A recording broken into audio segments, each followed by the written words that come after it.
Welcome back to Stoic Wisdom Channel. Hey warriors, the moment you react emotionally, you give someone else control over your mind. And most people do it without even realizing. You think reacting is strength, defending yourself, explaining, proving your point, but every time you react, you reveal something. You reveal where you can be touched.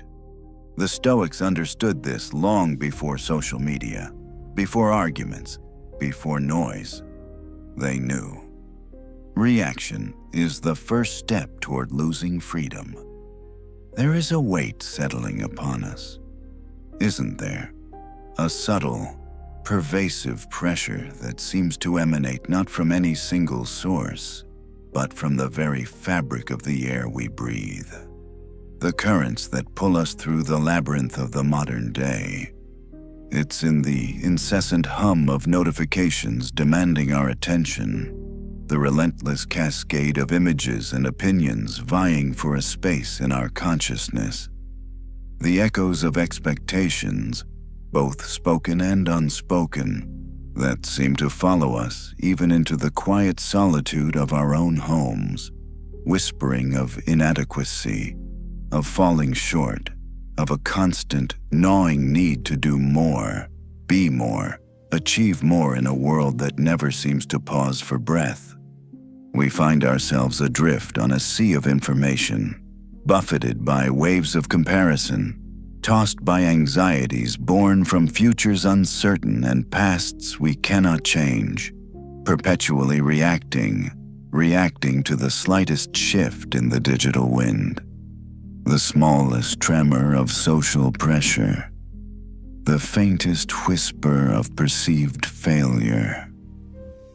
This relentless cycle of reaction, this frantic dance to keep pace with demands that constantly shift and multiply, drains the very essence of our vitality, leaving us feeling fragmented, exhausted, perpetually behind, grasping at an elusive sense of control in a world that feels increasingly chaotic and unpredictable. And in this state of constant reaction, we cede our power. We hand the reins of our inner world, the only true domain we possess, to external forces, to the whims of circumstance, to the judgments of others, to the fleeting trends that flicker across our screens like digital phantoms. We become puppets pulled by invisible strings, our emotional state dictated by the next email, the next headline, the next perceived slight, the next curated glimpse into a life that seems impossibly perfect compared to our own messy reality. We believe the power lies out there, in the job title, the bank balance, the follower count, the approval of the crowd. We chase these external validations, these fragile substitutes for genuine contentment, pouring our energy into battles that were never ours to win, neglecting the fundamental truth that the source of our distress, and therefore the source of our potential liberation, resides not in the world around us, but within the crucible of our own minds. We forget that the storm outside does not need to rage within us. We are allowing the noise to drown out the signal, the agitation to eclipse the stillness that is our birthright. It's time. It's time to reclaim that sovereignty. It's time to understand the profound, liberating power that awakens when we choose to cease the frantic, reflexive response. Stop reacting. They lose power over you. The demands, the judgments, the anxieties, the endless comparisons, they lose their venom, their grip, their ability to dictate the tenor of your existence. The moment you refuse to grant them the fuel of your reactive fire, they become mere weather patterns observed, rather than tempests in which you are forced to drown. But how? How do we shift from this ingrained habit of reaction this default setting of the modern human, buffeted by the winds of external validation and internalized pressure. It's not about erecting walls or suppressing the natural human experience of feeling. It's not about becoming numb or indifferent. That is a misunderstanding, a path leading only to a different kind of prison, true freedom. The ancients understood, lies not in controlling the uncontrollable, the endless stream of events, the opinions of others, the unpredictable turns of fate, but in mastering our response to them. It lies in the quiet, deliberate cultivation of our inner citadel, the one place no external force can ever truly breach unless we willingly open the gates. Think of your mind not as a passive recipient of the world's chaos, but as the sovereign territory within which your true life unfolds. Every event, every piece of news, every interaction arrives at the border of your awareness. It is simply information, a neutral occurrence. What happens next? The crucial transformation from neutral data to inner turmoil or quiet understanding hinges entirely on the judgment you apply. Epictetus, wise even in his enslavement, reminded us that it is not things themselves that disturb people, but their judgments about those things. We see a social media post celebrating a friend's success, and the immediate reactive thought might be, "I'm falling behind." That judgment, "I'm falling behind," is the spark. The envy, the anxiety, the self-criticism are the resulting flames. The external event, the post, is neutral. The judgment is the poison. Where does this judgment originate? It's a habit, learned and reinforced. We've been trained, through years of conditioning, to evaluate ourselves against shifting external benchmarks. We've mistaken the echo of societal expectation for the voice of truth. We scan the digital landscape, a relentless marketplace of curated lives, and measure our own unseen struggles against the polished highlight reels of others. It's a fundamentally flawed equation, a recipe for perpetual discontent. We are comparing our backstage reality, the doubts, the insecurities, the messy process, with everyone else's carefully constructed stage performance, and we wonder why we feel diminished. The power you feel slipping away. It's the power you've willingly handed over by accepting these flawed comparisons, by allowing the judgments born from them to dictate your self-worth. This relentless pursuit of external validation. It's like trying to quench a deep thirst by drinking salt water. The more we seek approval, the more we chase fleeting achievements, the more we crave possessions or status, the deeper the underlying sense of lack becomes. We are told happiness lies in acquisition, in advancement, in the accumulation of pleasant experiences, and so we react with desire, with striving, often with anxiety about failure or the fear of loss. We become enslaved to the what-ifs and the if-onlys. What if I don't get the promotion? What if they don't like me? If only I had more money. Then I'd be happy. These are the reactive chains we forge ourselves, binding us to the whims of fortune. The Stoics offered a radical alternative, a path inward. They proposed that the only true good, the only thing intrinsically valuable, is the excellence of our own character, our virtue, wisdom, justice, courage, temperance. These are not external achievements, they are internal states, cultivated through reasoned choice and consistent practice. They are entirely within our control. The outcome of a business deal, not fully in our control. how we conduct ourselves during the negotiation, whether with integrity and fairness, entirely within our control. The opinions others form about us largely outside our control. Whether we act in accordance with our principles, regardless of their opinion, entirely within our control. This is the core of Stoic practice, the unwavering focus on the faculty of choice, on our prohairesis, our moral character.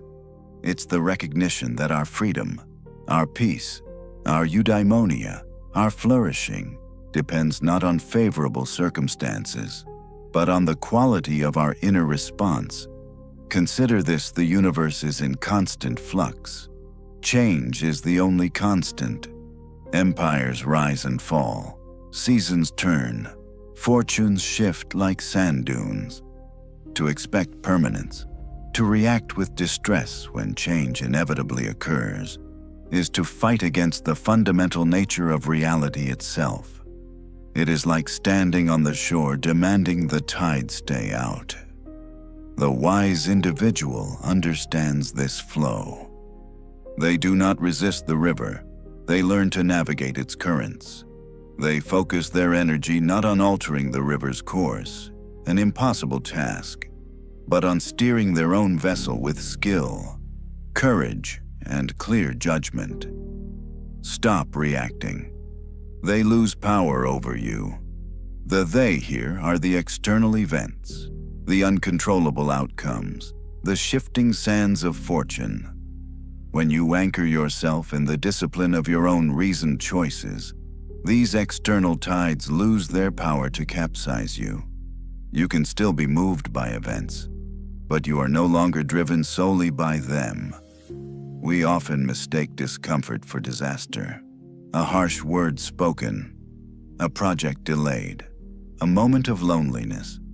These are simply events. They possess no inherent power to inflict lasting harm unless we imbue them with such power through our interpretation. Through our reaction, we catastrophize. We allow the immediate sting of a perceived slight to blossom into a narrative of deep injustice or profound rejection. We let the fear of future hardship paralyze us in the present. We hold on to anger like a burning ember, hoping to harm the one who wronged us, but only searing ourselves. These emotional fires are fed by our judgments. The raw data arrives. Someone disagreed with me. The reactive interpretation follows. They think I'm stupid, and they're trying to undermine me. This second step, this layer of interpretation and assumption, is where the suffering truly begins. It's the meaning we assign, not the event itself. This requires constant vigilance, a practice, much like tending a garden. You must observe the seeds of your judgments as they are sown. Notice the initial impulse to anger, to envy, to despair. Ask yourself, quietly, persistently, is this reaction based on objective reality or on my interpretation? Is this outcome truly within my control? Where is my focus? On what I can influence or on what I cannot? This internal dialogue, this moment of pause between stimulus and response, is where your power lies dormant, waiting to be reclaimed. It is the space where wisdom can enter. Consider the paradox of our suffering. We spend so much energy trying to avoid pain, trying to curate a life free from difficulty. Yet, in this very avoidance, in our frantic resistance to discomfort, we often create far greater, more enduring anguish. The fear of failure prevents us from taking risks, condemning us to mediocrity. The desperate clinging to pleasant sensations prevents us from appreciating the present, always yearning for something more, something else. The refusal to confront difficult truths leaves us unprepared and vulnerable when they inevitably arrive. Perhaps true resilience, perhaps even a deeper form of joy, is found not in shielding ourselves from the storms of life, but in developing the inner strength to withstand them, to learn from them, even to find meaning within them. Maybe the path to peace isn't paved with the elimination of hardship, but with the radical acceptance of its presence and the courageous focus on how we choose to meet it. Stop reacting. They lose power over you. Your pain often lies less in the event and more in your refusal to accept the event as it is.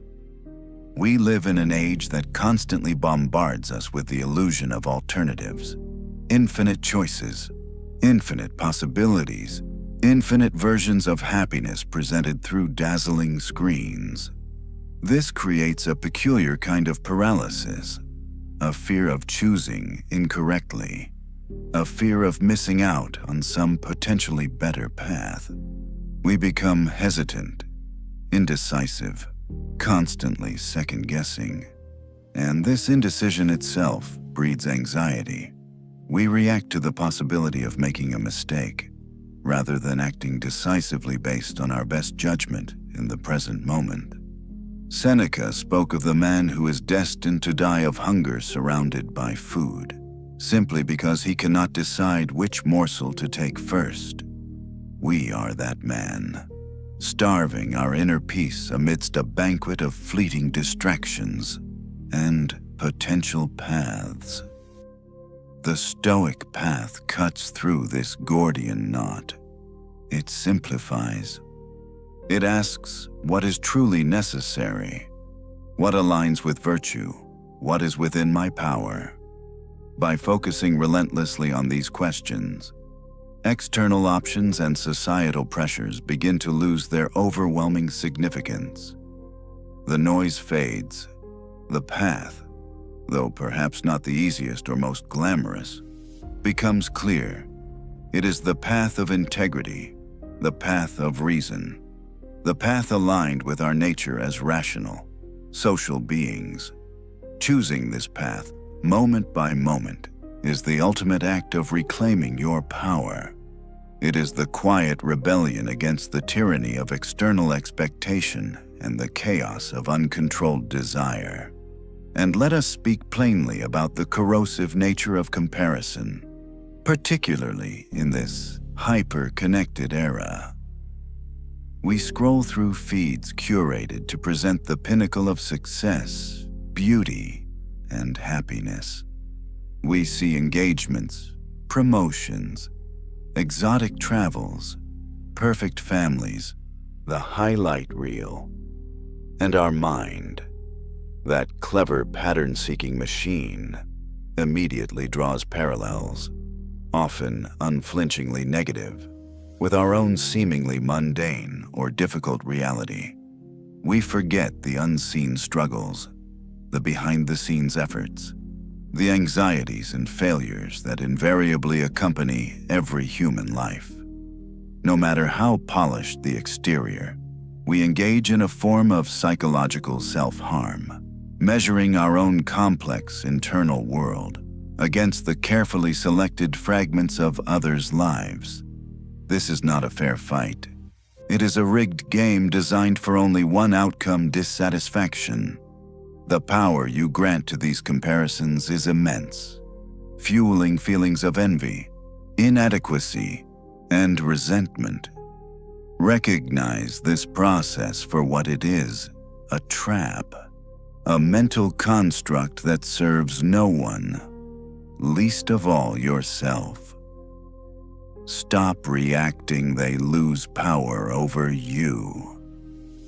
Whose approval are you seeking when you engage in this futile comparison? Is it theirs? Or is it the echo of an internalized critic you've mistakenly mistaken for yourself? Redirect that energy. Turn your gaze inward. Compare yourself not to others, but to who you were yesterday. Seek progress, not perfection mirrored from the outside. This practice, This deliberate shifting of focus from the external whirlwind to the internal locus of control is not a one-time event. It is a continuous cultivation, like building muscle. It requires consistent effort, discipline, and patience. There will be days, many days, when the old habits of reaction assert themselves. The anxieties will surge. The comparisons will sting. The external pressures will feel immense. This is not failure.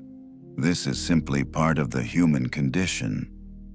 The key is not to achieve a state of permanent, unshakable equanimity overnight, an unrealistic and ultimately frustrating goal, but to recognize, with increasing speed and clarity, when you have slipped back into reactive patterns, and to gently, persistently guide yourself back.